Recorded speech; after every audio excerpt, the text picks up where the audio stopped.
Hello and welcome to another AGS Inspire Flip Masterclass.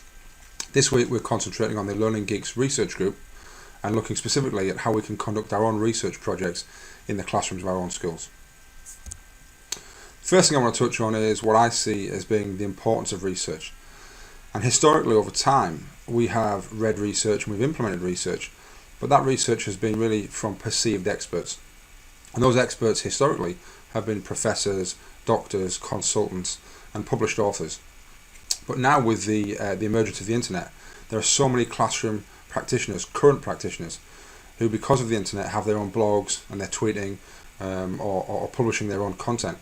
And actually it's become a lot more authentic because those people are the people at the chalk face every day. Those are the ones that are teaching 20 plus lessons a week. And that brings a real level of authenticity, especially if those people are teaching in your school and teaching the same students that you teach. So that's why I've put this session on, because I really want us to get involved in a research project, to take ownership of it, and to really try and show and analyse the impact of that research in our school. And then hopefully that research can actually lead towards potential policy change and different practices being implemented right here at Acklam Grange. So how are we going to do it then? Well, to conduct a research project, I'm going to give you the next half term. And what I want you to do is to think about an area that you would like to research and you'd like to trial in your classroom. And I'll come back to that towards the end in terms of what thoughts you might have. But the way we're going to do it is you're going to go away, you're going to read some articles, you're going to look at some blogs or some books on your chosen area that you're going to research.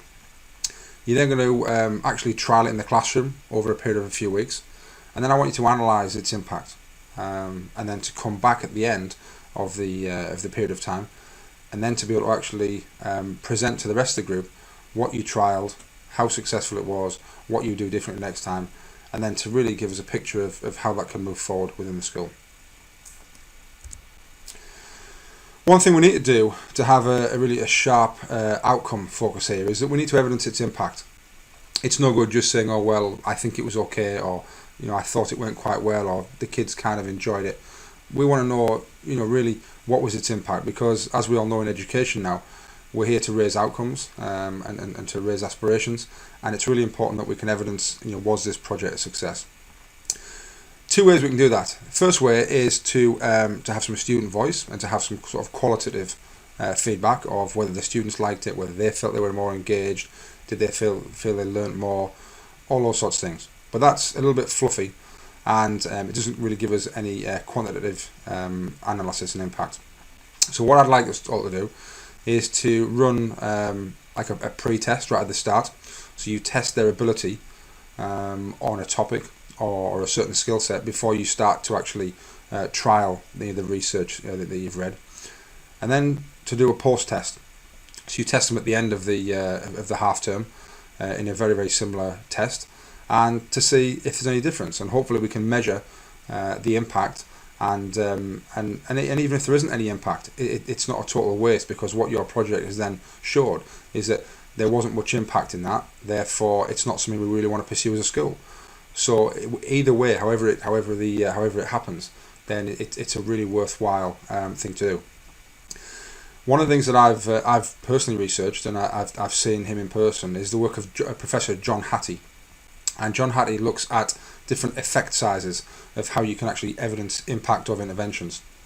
And I'll touch more on this in the session on Tuesday, and I'll give you some handouts and we'll go through this.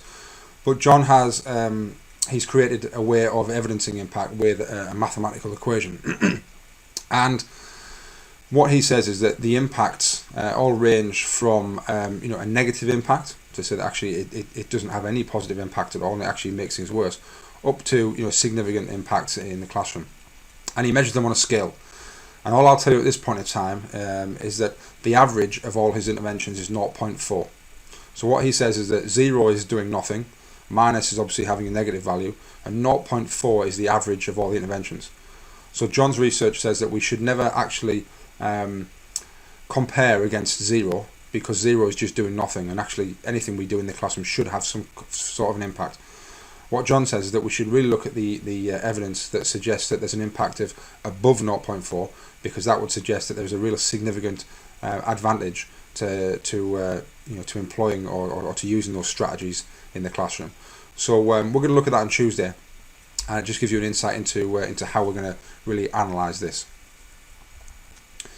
So your research project.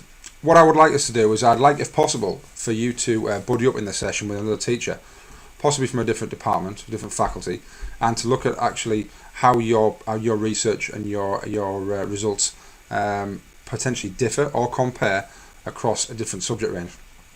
So what I'd like you to do is I'd like you to, over the next couple of nights, is to think about some topics that you would like to research, something that you're interested in. Is it something to do with boys' achievement? Is it something to do with pupil premium? Is it to do with objectives or success criteria, or routines?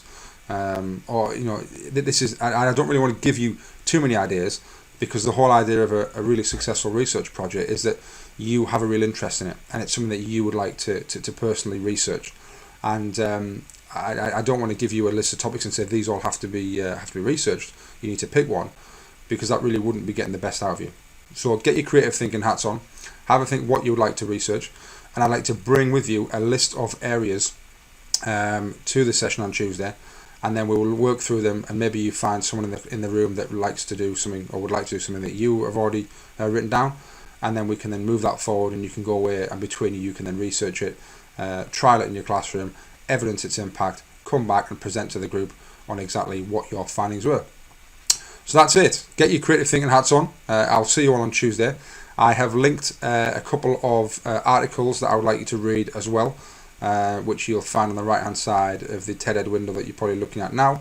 If you read those articles, it give you a little bit more background information on why I think research projects are really, really important in schools, and a little bit more information on John Hattie and his study, and then I will be able to give you some more information on Tuesday.